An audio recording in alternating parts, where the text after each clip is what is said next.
So George, tell me a little bit about yourself. I've lived in Somerton for the past almost 13 years. I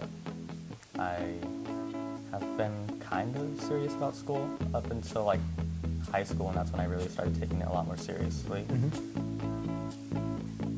feel like I was also very like antisocial whenever I was in elementary school, and for most of middle school. Then it was around then that I started like being a little more sociable towards other people.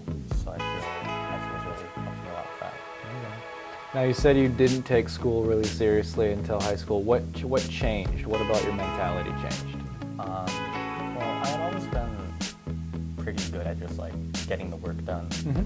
So like I got honor roll, I guess, throughout elementary school, and middle school was like I didn't like fail at all.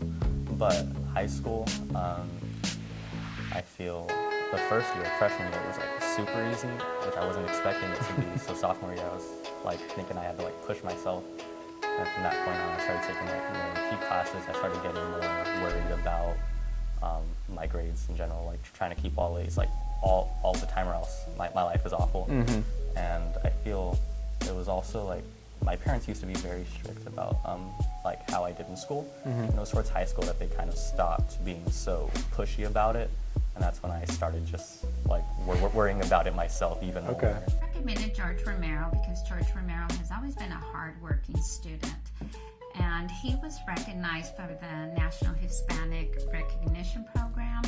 And through that program, because he was the top 2.5% recipient, through that program he was awarded a National Scholar to ESU and U of A. Well, while you've been here, you've been involved in a couple of extra activities. Tell me a little bit about that. So currently I am the Vice President of National Honor Society, and I'm also in JSA. Okay. Tell me a little bit about those and how are they changing you as a person? So JSA, it's a lot of debate about political issues and non-political issues as well. But it's really opened me up to being able to talk in front of people a little better. I still struggle with it, but I'm no longer as nervous. Like I've gotten to the point where I could at least like speak in front of other people, like groups of people.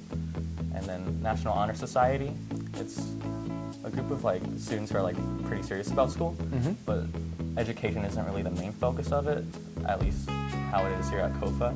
It's more about volunteering, helping others within the community, and that's really what like the main objective of the club is to get students out helping other people.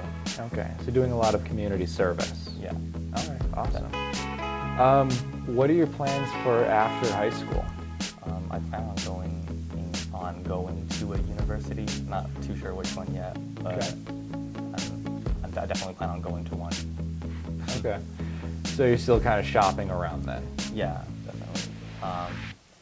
Right now it's really close between U of A and ASU, so it just ends up, I think it's just going to come down to which one I could get more scholarships from. Okay, that's a smart way of doing it.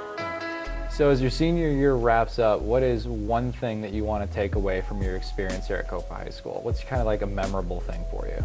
I think the most memorable part of my time at Kofa was it was a class I took sophomore year. It was a guitar class, and the teacher that year was very lenient towards like how we did our work. So like it allowed us to be a lot more creative in that class and be able to kind of express ourselves through like the music, like how we wanted. So that really like let me kind of experiment more with like whatever I wanted to do, like involving like music and whatnot. And it was just like a very because I also had a lot of friends in that class, so it was a very good experience to be able to do that kind of work with friends. Okay, and you play in a band, right? Yeah. Okay, so that was extra. That's extra. Well, awesome. Yeah. Well, thank you very much for sitting down with me.